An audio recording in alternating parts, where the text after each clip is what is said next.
오늘도 말씀으로 승리하시는 복된 날 되시길 주님의 이름으로 축복합니다. 오늘 우리에게 주신 말씀은 레위기 25장 23절부터 38절까지입니다. 말씀 함께 보겠습니다. 토지를 영구히 팔지 말 것은 토지는 다 내 것임이니라. 너희는 거류민이요 동거하는 자로서 나와 함께 있느니라. 너의 기업의 온 땅에서 그 토지 무르기를 허락할지니 만일 내 형제가 가난하여 그의 기업 중에서 얼마를 팔았으면 그에게 가까운 기업 물을 자가 와서 그의 형제가 판 것을 물을 것이요, 만일 그것을 물을 사람이 없고 자기가 부유하게 되어 물을 힘이 있으면 그 판 해를 계수하여 그 남은 값을 산자에게 주고 자기의 소유주로 돌릴 것이니라. 그러나 자기가 물을 힘이 없으면 그 판 것이 희년에 이르기까지 산자의 손에 있다가 희년에 이르러 돌아올지니 그것이 곧 그의 기업으로 돌아갈 것이니라. 성벽 있는 성내의 가옥을 팔았으면 판지 만 1년 안에는 물을 수 있나니 곧 그 기한 안에 물으려니와 1년 안에 물이지 못하면 그 성 안의 가옥은 산자의 소유로 확정되어 대대로 영구히 그에게 속하고 희년에라도 돌려보내지 아니할 것이니라. 그러나 성벽이 둘리지 아니한 촌락의 가옥은 나라의 전토와 같이 물러주기도 할 것이요 희년에 돌려보내기도 할 것이니라. 레위 족속의 성읍 곧 그들의 소유의 성읍의 가옥은 레위 사람이 언제든지 물을 수 있으나 만일 레위 사람이 물이지 아니하면 그의 소유 성읍에 판 가옥은 희년에 돌려보낼지니 이는 레위 사람의 성읍의 가옥은 이스라엘 자손 중에서 받은 그들의 기업이 됨이니라. 그러나 그들의 성읍 주위에 있는 들판은 그들의 영원한 소유지이니 팔지 못할지니라. 내 형제가 가난하게 되어 빈손으로 내 곁에 있거든 너는 그를 도와 거류민이나 동거인처럼 너와 함께 생활하게 하되 너는 그에게 이자를 받지 말고 내 하나님을 경외하여 내 형제로 너와 함께 생활하게 할 것인즉 너는 그에게 이자를 위하여 돈을 구워주지 말고 이익을 위하여 내 양식을 구워주지 말라. 나는 너희의 하나님이 되며 또 가나안 땅을 너희에게 주려고 애굽 땅에서 너희를 인도하여 낸 너희의 하나님 여호와이니라. 말씀의 제목은 땅의 주인과 임시 거주자입니다. 모든 것의 주인 되시는 하나님께서는 토지를 영구히 사거나 팔지 못하게 하셨습니다. 왜냐하면 모든 토지는 다 주님의 것이기 때문입니다. 이스라엘 모든 지파는 하나님께서 주님의 땅을 공평하게 분배해 주셨습니다. 하나님께서 각 지파에 맞게 땅을 분배해 주신 이유는 주님의 백성 모두가 주님 안에서 풍족하고 만족하며 참된 안식을 누리게 하시기 위함이었습니다. 하나님은 주님의 자녀들이 모두 살기 좋은 땅을 주셨고 그 땅에서 하나님이 주신 풍성한 곡식을 먹고 살 수 있게 하셨습니다. 오늘 우리에게 주신 말씀을 묵상하며 모든 땅의 주인 되신 주님 앞에서 우리는 모두 그 땅을 임시로 맡아 거주하는 자임을 깨닫게 됩니다. 이 세상 모든 것의 주인 되신 하나님을 기억하여 주님이 주신 것에 감사하며 주님의 것을 나와 이웃과 함께 사용할 수 있는 우리 모두가 되길 주님의 이름으로 축복합니다. 첫째, 하나님께서는 주님의 자녀들에게 주신 주님의 기업을 가급적 빨리 회복하기를 원하십니다. 하나님께서는 각 지파별로 주님의 땅을 분배해 주셨고 그들에게 그 땅이 영원한 기업이 되기를 원하셨습니다. 그러나 피치 못할 사정으로 인해 기업의 일부를 팔았다면 하나님께서는 그 기업이 가급적 빨리 원래 맡겼던 자에게 돌아가기를 원하셨습니다. 왜냐하면 하나님께서 주신 기업을 빨리 회복하지 못한다면 삶이 점점 더 힘들어지게 되기 때문입니다. 하나님께서는 팔린 기업을 빨리 회복할 수 있도록 형제의 도움을 받을 수 있는 길을 열어주셨습니다. 형제들에게는 가난하게 된 자신의 가족의 형편을 갚아줄 의무가 있다는 것을 알려주셨습니다.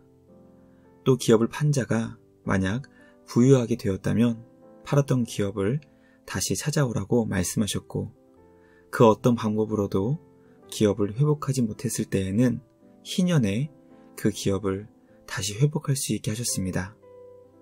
우리를 향하신 주님의 마음은 주님이 주신 최소한의 삶의 기반이 무너지지 않는 것입니다. 모든 땅의 주인 되신 하나님께서 우리에게 주신 삶의 기반이 우리 모두에게 주어질 수 있도록 최선을 다해 노력하는 우리 모두가 되기 원합니다. 하나님의 마음으로 모두가 함께 주님 안에서 기쁘고 즐거운 삶을 살 수 있도록 최선을 다해 노력할 수 있는 우리 모두가 되길 주님의 이름으로 축복합니다. 둘째, 하나님께서는 성벽이 없는 집을 돌려주게 하셨고 레위인들의 삶의 기반을 보호해 주셨습니다. 하나님께서는 집을 팔게 되었을 때 그것을 돌려주어야 하는 것에 대한 기준을 성벽으로 정하셨습니다. 만약 집이 성벽 안에 있다면 그 집은 희년이 되었을 때에도 돌려주지 않아도 되었지만, 그 집이 성벽 밖에 있다면 희년이 되었을 때 돌려주어야 한다고 말씀하십니다. 집이 성벽 안에 있다는 것은 아마도 별장과 같은 개념으로 생계에 지장을 주는 것이 아니었던 것 같습니다. 그러나 집이 성벽 밖에 있다는 것은 그곳에서 농사를 지으며 생업을 이어가야 하기 때문에 희년에 돌려주게 하신 것입니다. 하나님께서는 레위인의 모든 집을 희년에 돌려주게 하셨고, 특별히 레위인 성읍 주위에 있는 들판은 어떤 경우에도 팔거나 사지 못하게 매매 행위를 금지하셨습니다. 이스라엘 백성들이 바친 가축을 돌보는 토지였기 때문입니다. 하나님께서는 희년이 되었을 때 돌려주어야 할 집과 그렇지 않은 집의 기준을 정해 주셨습니다. 이때에도 사람이 살아갈 때 최소한의 삶의 기반을 지켜주시는 주님의 마음을 깨닫게 됩니다.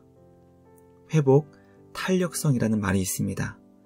어떤 일이 잘 안 되었을 때 다시 회복할 수 있는 탄력성이 좋아야 한다는 것입니다. 빨리 회복하기 위해서는 삶의 기반이 무너져서는 안 됩니다.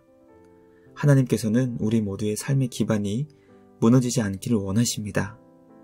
주님의 마음을 늘 기억하여 우리 이웃의 삶의 기반을 지켜주고 보호해주며 회복하는 데 최선을 다해 섬길 수 있는 우리 모두가 되길 주님의 이름으로 축복합니다.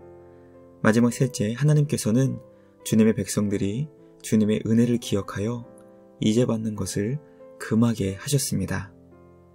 하나님께서는 이스라엘 백성들 가운데 어떤 형제가 가난하게 되어 빈손으로 있을 때 그를 도와주어 함께 생활할 수 있게 하셨습니다. 가난하게 된 형제의 빈손이 빈손으로 있지 않도록 주님께 받은 은혜를 그의 손에 채워주게 하신 것입니다. 왜냐하면 그는 우리와 영원을 함께할 형제요 가족이기 때문입니다. 형제가 돈이 필요하여 빌려주었을 때에는 이자를 받지 못하게 금하셨습니다. 왜냐하면 하나님께서는 모든 이스라엘 백성들이 가난하여 애굽에서 노예의 삶을 살고 있었을 때 어떤 대가도 바라지 않으시고 그들을 종에서 해방시켜 주시며 약속의 땅으로 인도해 주셨기 때문입니다. 그러므로 주님의 은혜를 기억하는 자는 형제에게 이자를 결코 받을 수 없는 것입니다. 하나님께 받은 은혜와 사랑이 너무나 크고 위대하기 때문입니다. 오늘은 광복 77주년을 기념하며 감사하는 날입니다.